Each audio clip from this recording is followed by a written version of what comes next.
aí galera, beleza? Aqui quem fala é o professor Regis e hoje nós vamos falar sobre potenciação. Nós vamos conhecer as propriedades, são poucas, mas são importantes. Nós vamos trabalhar com alguns exercícios e esses testes que nós vamos resolver são fundamentais para a gente ter um conhecimento bem amplo, porque isso nós vamos precisar principalmente em alguns conteúdos, como por exemplo, progressão geométrica, funções e equações exponenciais, isso é fundamental. E outros tantos conhecimentos que nós vamos aplicar aqui, que vão ser usados lá no segundo grau. Por isso, gente, eu não consigo entender que uma pessoa despreze esses conhecimentos de primeiro grau. É fundamental, ninguém consegue aprender matemática sem esses conhecimentos básicos de radiciação, potenciação, faturação, produtos notáveis, regras de 3, enfim.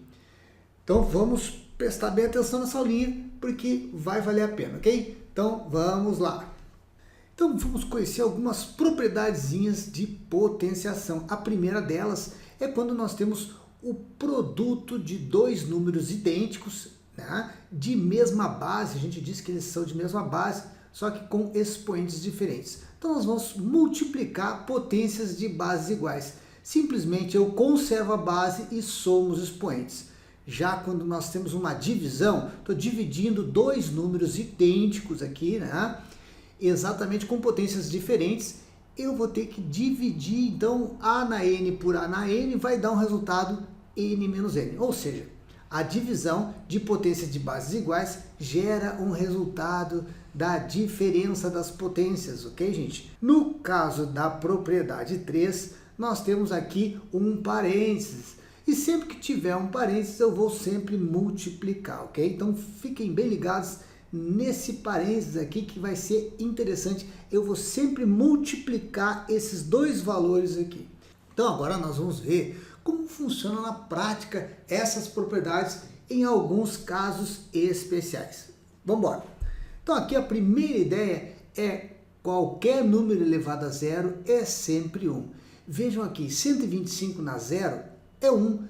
Agora se eu tiver um número fracionário, se eu tiver um número negativo, cuidado, por exemplo assim, um número fracionário, 2/3 elevado a zero, é sempre 1. Agora cuide, gente, por exemplo, ó, vamos supor que eu tenha assim, ó, menos 2 elevado a zero, ok? Eu também vou ter resultado 1. Agora se eu tiver assim, ó, menos 2 elevado a zero, cuidado, que quem está aqui com o expoente zero é só o 2, esse negativo permanece. Então, como 2 elevado a zero é 1, eu tenho aqui 1 vezes esse sinal de menos aqui, que seria o nosso menos 1. Menos 1 vezes 1, isso aqui daria o quê? Menos 1. Então, tomem cuidado nessa situaçãozinha aqui. No segundo exemplo, qualquer número elevado a zero é sempre 1. É problemático dizer isso, porque 0 elevado a zero não é 1, tá, gente? Por zero não é nada. Zero é zero, tá? Então, 0 elevado a zero, evidentemente, não é 1, é 0. Cuidado aqui, então, nesse caso especial. O número 0, se eu elevar a 25ª potência, a terceira potência, é sempre 0. Porque imaginem assim, ó, 0 elevado à terceira potência, o que que é? É 0 vezes 0 vezes 0. E 0 vezes 0 vezes 0 é 0, né? Agora vejam aqui, ó, menos 3 elevado ao cubo. Cuidado que eu tenho que jogar com a regra de sinal aqui, gente, ó. Menos ao cubo é menos. 3 ao cubo é 27, então menos 27. Se eu tiver um número negativo aqui, gente, tá? Com um expoente ímpar, sempre o meu resultado é negativo. Agora, se esse número for negativo dentro do parênteses, mas lá o expoente é par, evidentemente a resposta é positivo.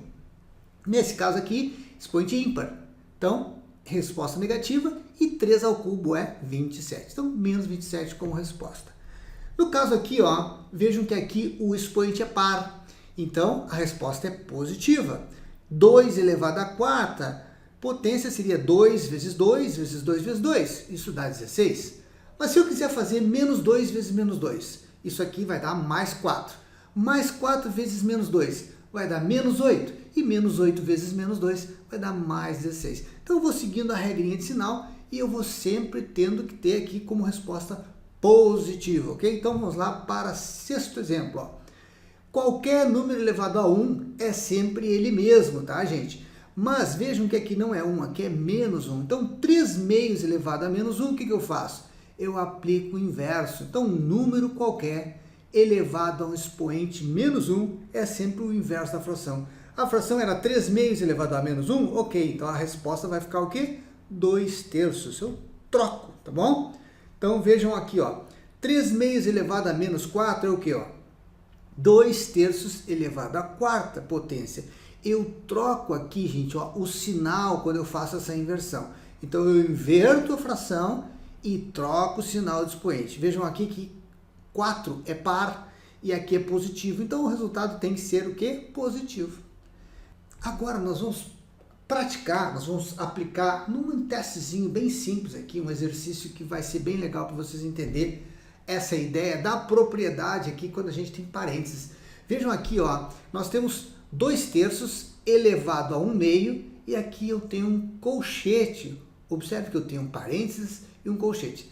No caso do parênteses e do colchete, não vai ter diferença. Eu vou aplicar aquela propriedade que a gente aprendeu, que se eu tenho parênteses, eu multiplico os expoentes, tá bom? Então, nesse caso aqui, quais são os expoentes? Ó, expoente 3, 1/2 e 1/6.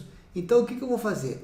Eu vou pegar esses expoentes todos aqui e vou multiplicar, ó, 3 vezes 1/2 vezes 1/6. Se eu simplificar aqui, por exemplo, ó, o 3 por 6 dá 1 e 2. Então, 2 vezes 2 dá 4 e o resultado aqui é 1/4. Então, na multiplicação de todos esses expoentes, eu tenho como resposta 1/4. Então, como resposta final, 2 na 1/4. Vejam aqui, ó, outros exemplos, ó. 2 na quinta, o que é? É 2 vezes 2 vezes 2 vezes 2 vezes 2. Então, eu repito 5 vezes esse fator número 2. Então, 2 na quinta é 32. Observem que aqui agora é menos 2 na quinta. Então, menos 2 na quinta vai ser o quê? Menos 32. Porque 2 na quinta a gente sabe que é 32. Mas um número negativo aqui, elevado a um expoente ímpar, gera um número negativo. Então, como resposta eu tenho menos 32. Aqui, 2 na 0. A gente sabe que qualquer número elevado a 0 é 1. Mas esse menos aqui não está elevado a 0. Então, a resposta aqui vai ser menos 1. Observem nessa questãozinha aqui, na letra D aqui, ó, nós temos 3 na quarta, então eu só vou levar o 3 na quarta potência. O menos não, tá, gente? Que eu não tenho um parênteses aqui. Se eu tivesse um parênteses aqui, beleza, a resposta seria positivo, mas eu não tenho, eu tenho um 3 na quarta. O menos fica de fora desse expoente. Então, 3 na 4 é 81. 3 vezes 3, 9, vezes 3, 27, vezes 3, 81. Então, a resposta aqui é menos 81. Aqui já eu tenho um expoente negativo, então menos 5 elevado ao quadrado vai dar mais 25, porque o menos está ao quadrado. Aqui não, gente, ó, observem que 2 na menos 2, eu tenho que fazer primeiro esse cantinho aqui, ó, 2 na menos 2. Então isso aqui vai ficar o quê, ó? Menos 1 sobre 2 na 2. Eu coloco esse cara aqui embaixo, ó, gente, tá? Então isso aqui ficaria 1/4 aqui, mas esse sinal de menos não está elevado ao quadrado. Então, eu deixo ele lá, isolado, só vou trabalhar com o 2 na menos 2, que seria 1/4, e a resposta aqui vai ser menos 1/4 por causa desse sinalzinho que está aqui. Aqui nós temos novamente uma fração elevada ao expoente menos 1. Então, a gente sabe que isso aqui é o inverso, né? Qual é o inverso de 2/3? 3 meios. E, finalmente, aqui o 8 elevado a 0, e a gente já sabe que todo número elevado a 0 é sempre 1. Beleza? Com exceção do zero, que a gente já viu que 0 elevado a 0 é 0. Ok, meninos, então nós vamos ficando por aqui. Na próxima aula, nós vamos trabalhar com exercícios com um grau de dificuldade um pouquinho mais elevado. Hoje a gente viu as propriedades, nós vimos alguns exercícios, alguns números elevados a uma determinada potência, e isso é fundamental para que a gente entenda esse novo nível que a gente vai alcançar no próximo vídeo, onde a gente vai trabalhar com exercícios resolvidos. E não se esqueça de fazer rapidinho aqui a inscrição no nosso canal, é muito importante para esse nosso projeto de ensino, e você também vai ficar por dentro, sempre que a gente tiver um vídeo novo, vai aparecer ali quando você estiver na internet, tá bom? Então, grande abraço e até a próxima aula.